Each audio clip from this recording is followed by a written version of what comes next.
Saudações, moçada, salve, salve, galera. Professor Leandro na área, mais uma vez aí para trocar aquela ideia bacana, né?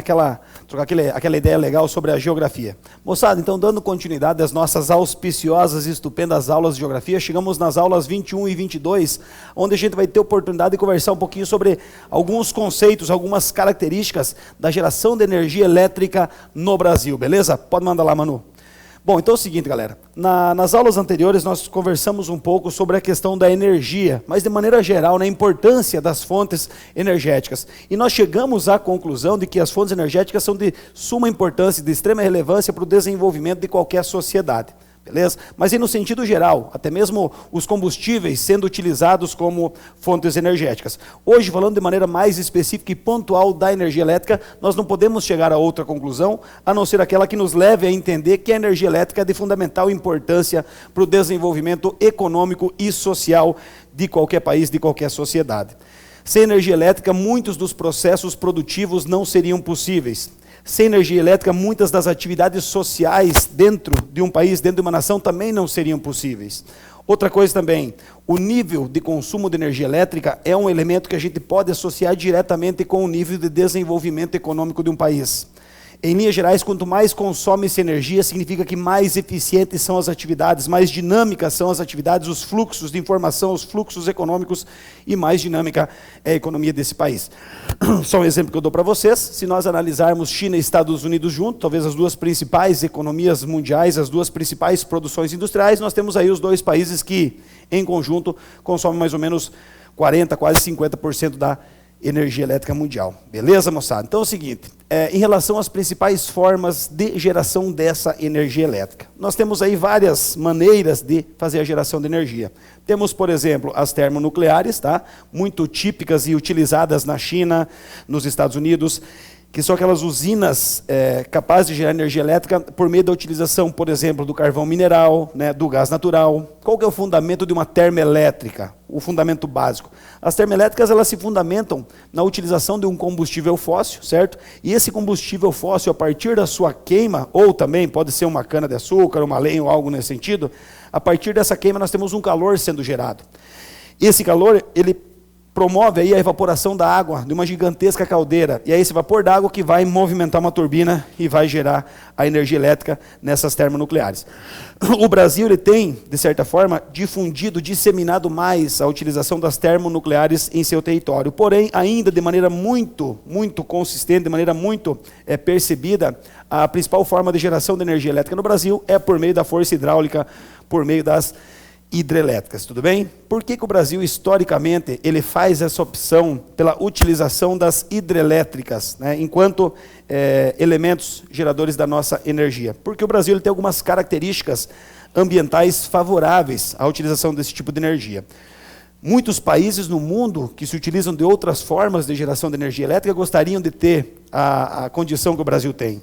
Porque, teoricamente, é uma energia renovável, né, e é uma energia que não causa tantos impactos, mas isso a gente vai discutir. Certo? Mas o ponto mais importante é que a energia elétrica gerada pela força hidráulica por meio das hidrelétricas é renovável, nós não temos aí uma previsão, né, de esgotamento do recurso que vai gerar energia. Por que o Brasil opta historicamente pelas hidrelétricas? Porque nós temos as condições naturais, né? Nós temos um relevo, tá, que possibilita a existência de rios de planalto, então nós sabemos que dentro do contexto da dinâmica geomorfológica de relevo dos rios, os rios podem ser rios de planalto, rios de planície, certo? Os rios de planície são ótimos para navegação e péssimos para a geração de energia, mas o Brasil tem como característica, né, predominante da sua dinâmica fluvial os rios de planalto, que têm um ótimo potencial hidráulico, um ótimo potencial hidrelétrico. Outra coisa também, que o Brasil tem um regime de chuvas regulares e bem distribuídas, né, o que faz aí com que nós tenhamos um volume de água suficiente para poder gerar energia nos nossos rios o ano todo, beleza? Moçada, quem que faz o controle aí da questão da energia elétrica no Brasil? A Eletrobras, ela foi fundada no início aí da década de 60, 62, 63, Eletrobras, Centrais de Energias Elétricas do Brasil, e ela hoje representa uma empresa de capital aberto, né, que é permitida a comercialização das suas ações. Porém, o controle acionário da Eletrobras, é lógico, é feito pelo nosso governo federal. Tranquilo? E a Eletrobras ela tem algumas subsidiárias espalhadas pelo território brasileiro. Todas elas, lógico, coordenadas por ela, a Eletrobras. Qual que é a função da Eletrobras? Quais são as funções? Todas as funções dentro da questão da geração de energia. Não só a geração, mas também a disseminação, a distribuição dessa energia e a comercialização. Tranquilo?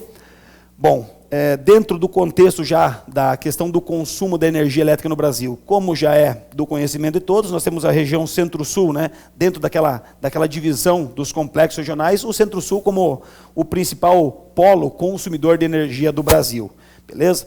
O Centro-Sul, só para a gente fazer aqui uma elucidação, deixar bem claro, pega as regiões do Sudeste, certo? E as regiões aqui dos estados que compõem o Sul e uma parte do Brasil Central. Então é lógico que essa é a região brasileira que, de maneira disparada, consome muito mais energia. Por que isso acontece? Porque nós temos nessa região as atividades industriais e econômicas mais dinâmicas, certo? Mais, digamos assim, mais efetivas, com dinamismo muito maior, tá? E temos também toda a questão das atividades sociais e concentração da população. E estamos falando da região mais populosa e também da região mais povoada e com as principais atividades econômicas, portanto, lógico que é a região brasileira que mais consome energia elétrica, tá bom? E em termos de atividade do setor secundário, atividade econômica do setor secundário, que é a atividade industrial, né? Temos o setor primário, que é a agricultura, e o terciário, prestação de serviços, mas é a indústria mesmo que é a atividade econômica dentro do Brasil que mais consome energia elétrica.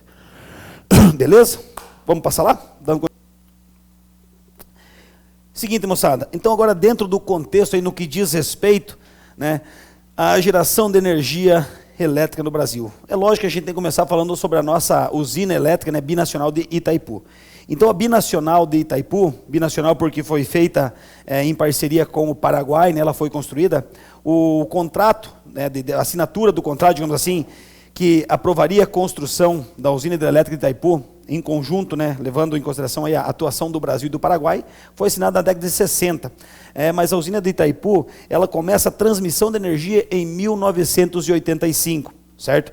A usina de Itaipu, que fica na bacia hidrográfica do Paraná, onde os rios predominantes são os rios de Planalto, ela gera energia tanto para o Brasil quanto para o Paraguai. Ela é responsável pela distribuição de energia no Brasil, e essa energia, ela consegue aí, digamos, satisfazer mais ou menos 20% do consumo de energia elétrica do Brasil todo, e mais de 90% aí da energia elétrica que o Paraguai consome. Tanto que quando foram feitos os acordos para a construção do Itaipu, o Paraguai não tinha dinheiro na época, o Paraguai foi pagando todo o empréstimo com energia para o Brasil, beleza? Então assim, a usina Itaipu, em termos de valores quantitativos de energia gerada, é a principal usina hidrelétrica do mundo, é a maior geradora de energia elétrica, tudo bem?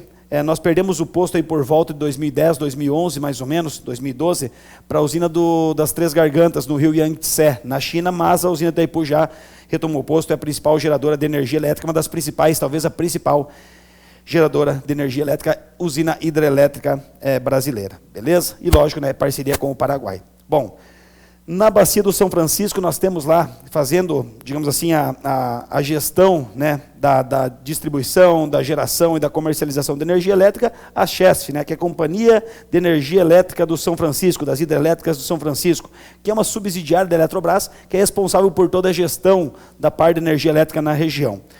Quais são as usinas hidrelétricas de maior conotação, de maior relevância? A usina de Sobradinho, a usina de Paulo Afonso e a usina de Xingó, certo? Na região ali da bacia hidrográfica do São Francisco. Vale a pena a gente lembrar também que a bacia hidrográfica do São Francisco, de certa forma, tem uma limitação no que diz respeito à dinâmica hidrográfica para a geração de energia, isso tendo em vista que nós temos muitos rios nessa bacia hidrográfica que são rios temporários, né? Rios intermitentes, que apresentam água aí no seu fluxo, né, no seu canal, em determinadas épocas do ano. Beleza? Tranquilo? Bom, a bacia Tocantins, Araguaia e a bacia Amazônica. Moçada, aí nós chegamos num detalhe muito importante, até mesmo uma dica aí para vocês que estão assistindo essa aula. Muito se fala da bacia aqui, da bacia Platina, né, da qual a bacia do Paraná faz parte, aonde está a usina hidrelétrica de Itaipu. A bacia Platina, como nós vimos nas aulas anteriores, ela é composta pela subbacia do Paraná, onde nós temos Itaipu, do Paraguai e do Uruguai. Essa é a bacia elétrica com maior aproveitamento hidrelétrico do Brasil, certo? Maior aproveitamento, ou seja, aonde você tem mais energia sendo gerada. Porque o maior potencial hidrelétrico do Brasil nós temos na bacia amazônica. O rio Amazonas, na sua essência, é um rio de planície, ótimo para navegação. Mas quando nós falamos que a bacia hidrográfica do rio Amazonas tem o maior potencial hidrelétrico, significa que os afluentes do rio Amazonas, que não são poucos, que são afluentes capazes de gerar energia, como por exemplo o rio Madeira, como por exemplo o rio Xingu, certo? Então, é o maior potencial, mas o maior aproveitamento mesmo nós temos na bacia aqui do Paraná, no caso da usina Itaipu. Mas o potencial, se todo o potencial fosse utilizado mesmo, colocado em prática, utilizado para a geração de energia, nós teríamos na bacia amazônica a maior geração de energia do Brasil, beleza? E a responsável pela gestão, pela administração de tudo isso aí, lógico também que é outra subsidiária, que é a Eletronorte. Nós temos uma usina hidrelétrica muito importante, que é a usina de Tucuruí. Muito bem? Usina de Tucuruí. A usina de Tucuruí, ela é localizada na bacia Tocantins-Araguaia. É a maior bacia hidrográfica inteiramente brasileira, não esqueça-se disso. A maior bacia hidrográfica brasileira é a bacia amazônica. Só que a bacia amazônica não é 100% brasileira. A maior bacia hidrográfica 100% única e exclusivamente brasileira é a Tocantins-Araguaia. E dentro do contexto da energia elétrica nós temos a usina de Tucuruí, que foi construída aí também dentro do contexto, né, da ditadura do governo militar, né, e ela foi construída, foi colocada nesse ponto, nessa região, para poder fornecer energia elétrica para os empreendimentos de mineração, de maneira um pouco mais específica para o grande projeto Carajás também, que fica na região amazônica, na região do Pará. Beleza? Algumas outras usinas importantes também que nós temos na bacia do Rio Amazonas, né? Usinas mais recentes aí, podemos colocar a usina de Xingu, a usina de Belo Monte, certo? E nós temos lá uma herança maldita, que é a usina de Balbina, também a gente não pode deixar de comentar, que historicamente foi um dos piores empreendimentos no que diz respeito à geração de energia elétrica no Brasil, porque foi um gasto exorbitante. A área alagada é uma área muito maior que a área de Itaipu, e a geração de energia é uma geração de energia pífia, que talvez não consiga nem satisfazer as necessidades de energia elétrica da região norte. Beleza? Um assunto também, um conceito que é cada vez mais difundido e utilizado, é o conceito de usinas a fio d'água, né? Principalmente quando fala-se na questão ambiental, né? Porque a usina a fio d'água é aquela que não exige o represamento de água, né? E o alagamento, a construção de represas, que acabam aí, de certa forma, prejudicando, né, toda uma biodiversidade, toda uma floresta em gigantescas áreas. A usina a fio d'água não tem a necessidade desse represamento, uma área tão grande assim. Ela utiliza mais mesmo a água do canal, beleza? Isso é uma usina a fio d'água. Ainda dentro do contexto dessas usinas hidrelétricas, não podemos nos enganar e pensar que as usinas hidrelétricas não causam impactos ambientais. A maior vantagem desse tipo de geração de energia, tá, é justamente o fato de que é uma fonte renovável, que seria, no caso, aí, a água, tá? Mas causa muito impacto, sim. Toda aquela área que é alagada, a biodiversidade é comprometida. Com o passar do tempo, nós temos o quê? Muito carbono indo para a atmosfera em função da decomposição das árvores. Então, causa impacto, sim, ao meio ambiente, como outras formas também de geração de energia elas causam. Tranquilo, moçada? Então, esse era o nosso assunto. Vamos rapidinho fazer um exercício aqui, só para a gente concluir. Então, aqui temos uma questão, tá, que fala o seguinte: essa questão ela está meio complicada, e vamos ver se a gente consegue resolver. O Brasil é um dos países mais privilegiados em todo o mundo em relação aos recursos hídricos. Levando-se em consideração a sequência de mapas abaixo, essa condição reflete-se no fato de que: letra A, o relevo junto à bacia hidrográfica A é de planície e está distante de centros industriais, daí seu baixo potencial hidrelétrico. Gente, é o seguinte, eu acho que é falsa a alternativa. Por quê? Em primeiro lugar, o relevo, ele tem, a região tem é o maior potencial hidrelétrico do Brasil, é na região, certo? O Rio Amazonas, ele tem de maneira predominante um relevo de planície, a região do Rio Amazonas, só que os afluentes do Rio Amazonas, muitos deles passam por regiões planálticas. Então a letra A é falsa, principalmente em função de que ela coloca o baixo potencial hidrelétrico da região, que na verdade é o maior. E uma coisa é fato, é uma região que está distante dos centros consumidores. B, a ausência de grandes usinas hidrelétricas junto à bacia B deve-se à baixa atividade econômica daquela região. Não. Em primeiro lugar, ali no mapa B nós temos a usina de Tucuruí, certo? Acabei de falar para vocês que fica na bacia hidrográfica Tocantins-Araguaia. Então nós temos aí a bacia hidrográfica Tocantins-Araguaia, que tem uma usina hidrelétrica, estão construindo a segunda, então na verdade é uma alternativa falsa, porque afirma que não existe nenhuma atividade industrial. As atividades econômicas são mais singelas, são mais tímidas, tá? Mas existe sim uma usina hidrelétrica que tem uma conotação bastante relevante para a região.